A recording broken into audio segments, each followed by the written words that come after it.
আসলাম বাড়ির যে ভিডিওটা হোম ট্যুরটা করেছি ওটার পার্ট 2টা দেখাবো, দোতলাটা দেখাবো। তো আর উপরে ঝাড়বাতিটা দেখো, খুব সুন্দর এখানটা, তোমাদের খুব পছন্দ হবে এই জায়গাটা।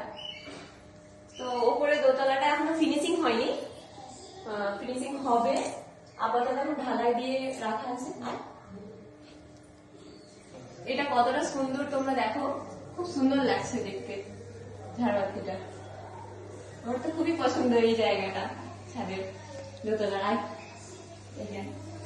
এই দোতলাটা এখনো ফিনিশিং হয়নি, তো যতটুকু হয়েছে দেখাচ্ছি।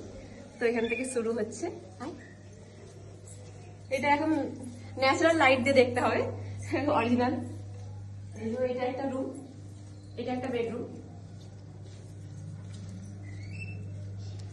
এখানটা কি হবে, ডাইনিং।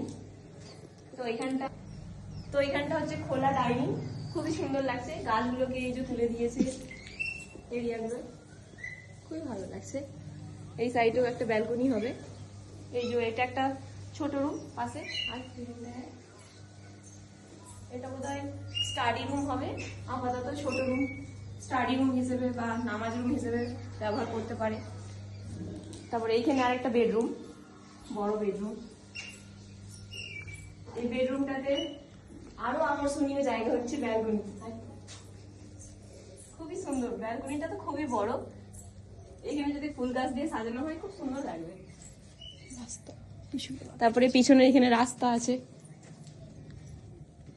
এখানে অনেক বাগান গাছ আছে, অনেক রকমের গাছ আছে, কাঁঠাল থেকে শুরু করে কমলা লেবু, আপেল, আম, পেয়ারা, লঙ্কা, সব রকম। আমি কত রকম গাছের নাম বলবো, কিন্তু মনেই নেই আমার অত গাছের নাম। তারপরে এদিকে এখানে দুটো বাগান বিলাস গাছ রয়েছে,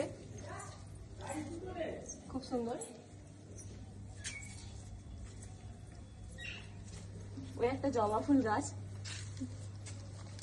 দেখতে পাচ্ছ, কতটা সুন্দর লাগছে সূর্যতে এই গাছগুলো। এটা একটা ব্যালকনি, এর উপরে ছাদ।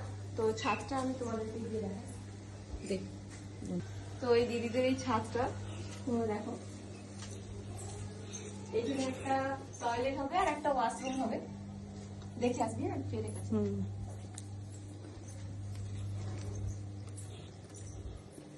ছাদটা এখনো ঘেরা হয়নি, তো এত বড় ছাদ, খুবই সুন্দর। ছাদের উপর আবার ফুল গাছ তুলেছে, আরোই ভালো লাগছে। আরো গাছ তুলবি তো নাকি, কত রকমের গাছ পাশ দিয়ে আয়, লটকন, খুব সুন্দর লাগছে। বেশি ধারে যাস না।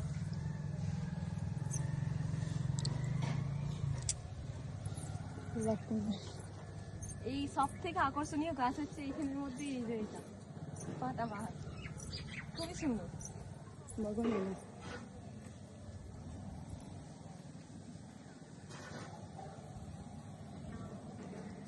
দেখেছো আমার দিদির বাড়ির তোমাদেরকে দেখালাম। তো কেমন লাগলো অবশ্যই কমেন্ট বক্সে জানিও, আর ভিডিওটি ভালো লাগলে সাবস্ক্রাইব করে স্টার দিয়ে পাশে থেকো।